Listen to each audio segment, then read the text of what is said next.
Alors c'est parti pour ce montage. Donc pour ce type de montage, donc un streamer, un grand classique que j'aime beaucoup pour pêcher en rivière, les truites. Donc voilà, je prends un hameçon Knapec, donc en 4. Voilà, c'est une marque que j'adore. C'est pour moi les meilleurs hameçons pour l'instant que j'ai trouvé pour le streamer, qui sont simples, ils sont super costauds. Suite à ça, donc je vais prendre une bille tungstène en 5,5, 5 mm et demi. Ça va donner un streamer très plombé.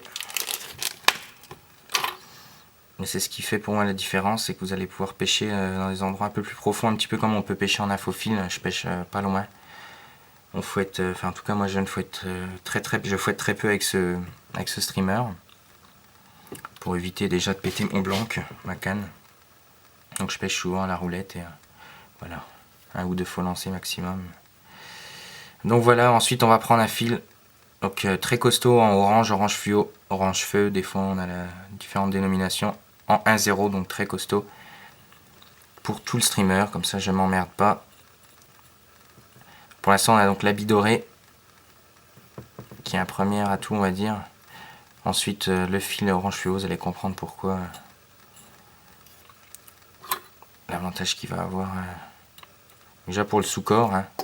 Dans l'eau c'est quand même... Dans l'eau on voit quand même, quand le lapin est mouillé, on voit quand même le corps. Donc autant mettre une couleur qui marche plutôt bien. Ensuite on va commencer par du cristal flash, donc des fibres relativement fines, il me semble que ça s'appelle comme ça. Vous allez en prendre 2 ou 3, pas beaucoup, pour faire on va dire le taille, la queue quoi. Queue de votre streamer. Donc voilà en couleur perle il me semble, comme ça que ça s'appelle. Voilà, donc 3 ou 4 ça suffit, hein, même 3, il n'y a pas de souci. Ça sert à rien d'en utiliser beaucoup. Et là vous allez accrocher ça à l'arrière de votre streamer. Voilà, donc laissez-les dépasser, faites largement, prévoyez large et vous recouperez soit après, soit au bord de l'eau. Voilà, donc j'assure le montage, toujours, je repars à l'arrière. Donc c'est pas comme le montage d'une sèche, faut vraiment pas avoir peur de ligaturer, de faire des tours en trop. Contrairement à une sèche où en général je conseille plutôt de faire simple et d'aérer au maximum. Voilà. Donc voilà, ensuite vient donc le lapin le plus important. Donc ici j'ai choisi une couleur olive, je sais pas si on voit quelque chose. Donc olive et noir, 2 tons. Je préfère vraiment 2 tons, c'est important je pense sur un streamer.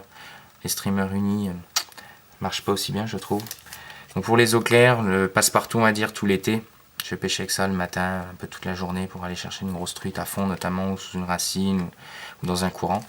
Et une couleur un peu plus chartreuse pour les eaux plus foncées, plus piquées après un orage notamment, ou sur des poissons de bassine en réservoir par exemple. Le chartreuse des fois fait la différence. Donc après il y a plusieurs couleurs, hein. J'ai des dizaines de couleurs différentes, du blanc, etc. Ensuite, donc ce que je vous conseille, c'est de venir nettoyer un petit peu votre peau de lapin, comme je suis en train de le faire. Donc voilà, c'est pas toujours très fin, donc essayez de nettoyer un petit peu le surplus, l'épaisseur en trop de peau, pour que ce soit vraiment le plus fin possible et que ça se pose vraiment bien sur l'arme de l'hameçon. C'est pas grand chose, mais des fois, bon, c'est des petits plus qui font un streamer un peu plus pêchant. Voilà. Donc je vais faire simple pour la vidéo, je vais pas passer trop de temps. Voilà. Donc ensuite vous allez poser sur l'arrière, sur la hampe de l'hameçon toujours, au moins l'équivalent de l'hameçon, hein, de la hampe de l'hameçon, au moins. Donc voilà, qu'est-ce qui va se passer si je réponds à vos questions avant que vous les posiez, surtout pour les débutants. Ce qui va se passer si vous avez la queue de votre streamer qui est trop grande, c'est que vous risquez d'en louper tout simplement. Donc votre streamer va nager encore mieux. C'est important je pense d'avoir ça. Par contre vous risquez d'en louper, d'avoir des attaques sur la partie là et d'en louper, de sentir des à-coups mais pas pouvoir faire vos poissons. Donc voilà. Donc sur les grosses truites il n'y a pas de souci. Par contre sur des truites qui font entre 30 et 40 vous pouvez très bien avoir des tapes, c'est dommage. Ensuite donc vous allez faire le tour de l'hameçon avec des spires jointives, surtout sans superposer les fibres. Essayez de faire vraiment attention, je pense que c'est super important pour votre streamer, il vit vraiment maximum dans l'eau. Et c'est là donc l'intérêt de de nettoyer un peu votre bandelette, qu'elle soit relativement fine au moment où vous le tournez. Voilà. Voilà, donc normalement 4 tours suffisent, ça sert à rien de le charger franchement. Parce que c'est beau quand c'est sec, mais ça a une toute autre forme dans l'eau. Et voilà, on n'en met pas trop, on laisse de la place derrière le... Donc on va jusqu'à la bille, mais ça sert à rien de surcharger encore une fois. Et là donc on boucle, on termine avec la bandelette. Quelques tours de fil. Voilà, on assure tout bien, toujours. Et là on coupe le surplus. Et là, on affine un peu, on fait propre, on fait des tours. N'ayez pas peur, encore une fois, c'est un streamer. Il faut que ça soit costaud. Moi, il m'arrive de monter même avec du Kevlar. Il faut vraiment pas avoir peur de forcer, de tirer. Voilà. Ensuite, avant de terminer, je vais rajouter un petit quelque chose encore en plus.